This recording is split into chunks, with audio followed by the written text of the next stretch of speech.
ओम श्री साई राम। गीता वाहिनी 5वां अध्याय। यदि तुम्हारी इच्छा कर्म फल की प्राप्ति की होगी तो संभव है चिंता, व्याकुलता और उद्विग्नता का तुम पर प्रभाव पड़े। फिर प्रश्न उठेगा कि फल की इच्छा का त्याग करने से जी कैसे सकेंगे। लेकिन ऐसी हृदय की दुर्बलता क्यों, घबराहट क्यों? जिसने तुम्हें योगक्षेम वहाम्यहम कहकर सांत्वना दी है, वह अवश्य इसका ध्यान रखेंगे। जीवन निर्वाह का उपाय और साधन वही बताएंगे। फिर भी तुम्हें सोचना होगा कि सुखी जीवन अधिक आवश्यक है या जीवन मृत्यु के चक्र से मुक्त होना। जीवन के सुख क्षणिक होते हैं, किंतु मुक्ति का सुख नित्य निरंतर है। अनेक टीकाकारों ने इस विषय पर अपनी अपनी समझ के अनुसार अलग अलग लिखा है। इनमें से अधिकतर ने कर्म फल त्याग को इसलिए उचित कहा कि कर्म करने वाले को फल की इच्छा करने का अधिकार नहीं है और इसलिए कर्म फल त्याग ही उचित है। ये भी एक गहरी भूल है। भगवान ने गीता में बताया है, फल को अस्वीकार करो मां फलेषु, अर्थात कर्म से फल तो मिलता ही है, लेकिन कर्ता को फल की इच्छा से या उसकी फल प्राप्ति को ही दृष्टि में रखकर कार्य नहीं करना चाहिए। यदि कृष्ण का आशय ये होता कि कर्ता को फल प्राप्ति का अधिकार नहीं है, तो उन्होंने कहा होता इसका फल नहीं है। ना फलेषु, ना का अर्थ नहीं। इसलिए यदि तुम कर्म ही न करो तो ये भगवान के निर्देशों का उल्लंघन और एक गंभीर भूल होगी। मनुष्य को जब कर्म करने का अधिकार है तो उसका फल प्राप्ति पर भी अधिकार है। इस अधिकार को कोई भी अमान्य या अस्वीकार नहीं कर सकता, लेकिन फिर भी कर्ता स्वेच्छा पूर्वक वह दृढ़ता से अपने कर्म या बुरे फल से प्रभावित होना अस्वीकार कर सकता है। गीता मार्गदर्शन करती है, कर्म करो, फल को अस्वीकार करो। कर्म के फल की इच्छा करना रजोगुण का लक्षण है। फल से कोई लाभ नहीं मिलेगा ऐसा सोचकर कर्म ही का त्याग करना तमोगुण का लक्षण है। कर्म से फल प्राप्ति होगी ये जानते हुए भी उस फल की प्राप्ति में आसक्ति न रखना ही सत्व गुण है। जिस कर्मयोगी ने कर्म और उसके फल त्याग के रहस्य को समझ लिया है, उसमें संग बुद्धि की अपेक्षा अधिक होती है, क्योंकि संग बुद्धि सांसारिक झंझटों और आसक्तियों की ओर खींचती है। ये मेरे प्रयत्नों का फल है, मेरा इस पर अधिकार है, ऐसे विचारों से कर्ता बंध जाता है। कृष्ण समझाते हैं कि व्यक्ति को संग बुद्धि से ऊंचे उठना चाहिए। उन्होंने समत्व को ही सच्चा योग घोषित किया। समत्वम योग मुच्यते। दूसरे अध्याय में कृष्ण ने सामान्य रूप में 4 मुख्य विषय स्पष्ट किए हैं। पहला शरणागति सिद्धांत, दूसरा सांख्य उपदेश, तीसरा योग अवस्था, चौथा स्थित प्रज्ञता। पहले 3 की व्याख्या हो चुकी है, अब चौथे के बारे में। अर्जुन के पूछने पर कृष्ण ने स्थित प्रज्ञ के स्वभाव व चरित्र की विशिष्टता के बारे में शिक्षा दी। अर्जुन ने प्रार्थना की, हे केशव। अपने इस विशिष्ट नाम प्रयोग से कृष्ण मुस्कुराए और उन्होंने जान लिया कि अब अर्जुन परमात्मा की महत्ता को समझ गया है और बोले, तुम पूछते हो कैसे? अच्छा, केशव का क्या अर्थ है? इसका अर्थ है वह जो ब्रह्मा विष्णु शिव त्रिमूर्ति है। कृष्ण की कृपा से अर्जुन साधना की इस अवस्था तक पहुंच गया और तब अर्जुन ने स्थित प्रज्ञ के सच्चे लक्षण जानने की आग्रह पूर्वक प्रार्थना की। तब उन्होंने उत्तर दिया, स्थित प्रज्ञ सब इच्छाओं से मुक्त रहकर केवल आत्मज्ञान और आत्म चैतन्य में स्थिर रहता है। इसकी दो विधियां हैं। मन में उठने वाली इच्छाओं की सब उत्तेजनाओं का त्याग निषेधात्मक विधि है।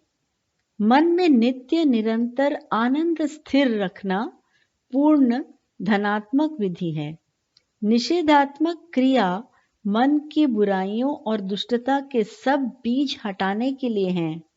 इस प्रकार शुद्ध किए गए क्षेत्र में भगवान के प्रति आसक्ति उत्पन्न करके तुम्हारे लिए आवश्यक कृषि की फसल उत्पन्न करने के लिए पूर्ण विधि है। घास पात उखाड़ फेंकना निषेधात्मक क्रिया है।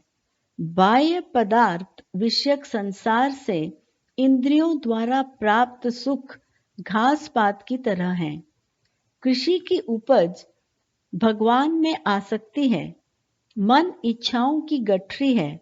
इन इच्छाओं को जब तक जड़ से उखाड़कर फेंका नहीं जाएगा, मन को नष्ट करने की आशा व्यर्थ होगी।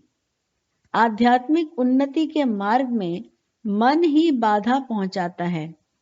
तंतुओं के बने कपड़े में से यदि एक एक तंतु निकाल दिया जाए तो कपड़े में से क्या बचा रहेगा? कुछ भी नहीं। मन इच्छाओं का ताना बाना है। मनोनाश होने से ही स्थित प्रज्ञता प्राप्त होती है। इसलिए सबसे पहले आसुरी इच्छा काम को जीतना चाहिए। इसके लिए घोर संघर्ष या इसे हटाने के लिए मीठे शब्दों के प्रयोग की आवश्यकता नहीं। इच्छाएं किसी के डर से या किसी पर कृपा दिखाने के लिए नहीं हटती। इच्छाएं बाह्य वस्तु विषयक हैं, वे दृश्य की श्रेणी की हैं।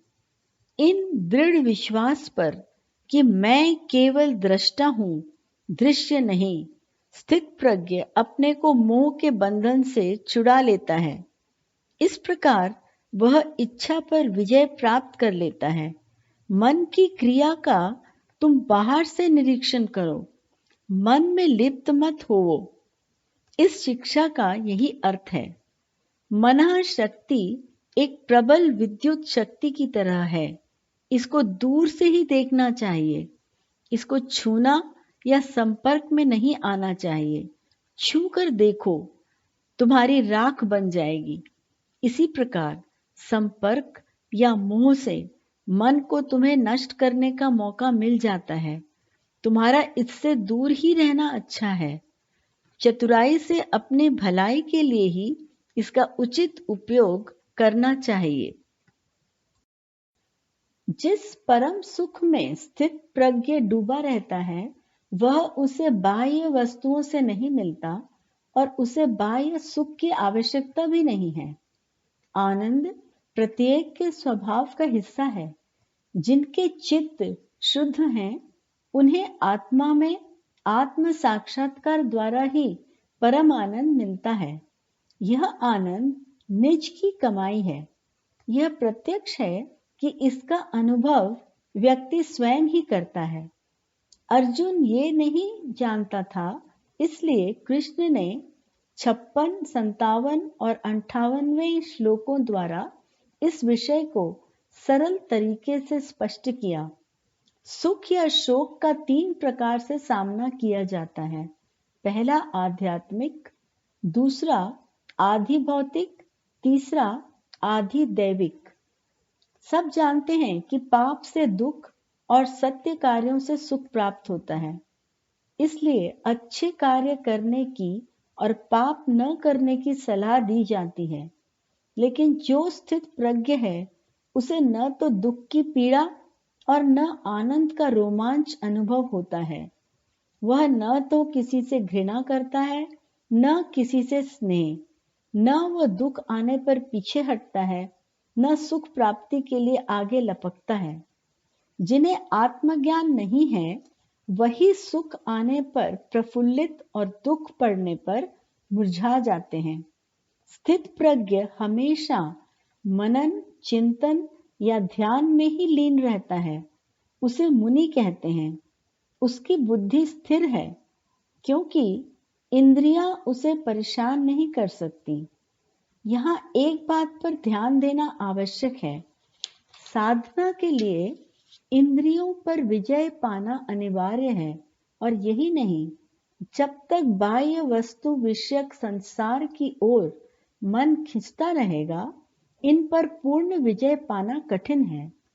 इसलिए कृष्ण ने कहा, अर्जुन, इंद्रियों को अपने अधीन करो, क्योंकि फिर तुम्हें कोई भय नहीं रहेगा और वे दंत विहीन सर्प जैसी बन जाएंगी। तुम्हें बाह्य वस्तुओं की ओर खींचने वाले विचार और प्रवृत्तियों से खतरा रहता है। इच्छाओं की सीमा नहीं, उन्हें कभी संतुष्ट नहीं किया जा सकता। इसलिए इंद्रियों को अधीन करने के साथ ही मन को भी अधीन करना चाहिए। स्थित प्रज्ञ का यही लक्षण है। ऐसी दोहरी विजय जिसे न मिल सके उसे गतः प्रज्ञ कहना चाहिए, स्थित प्रज्ञ नहीं। ऐसा व्यक्ति अज्ञानी है, स्थिर ज्ञानी नहीं। गतः प्रज्ञ की क्या गति होती है? घोर निराशा और अधःपतन, इसके सिवाय और क्या हो सकेगा? स्थित प्रज्ञ के लिए इंद्रियों पर विजय और मनोनाश यही श्रेष्ठ अवस्था और श्रेष्ठ उपाय है।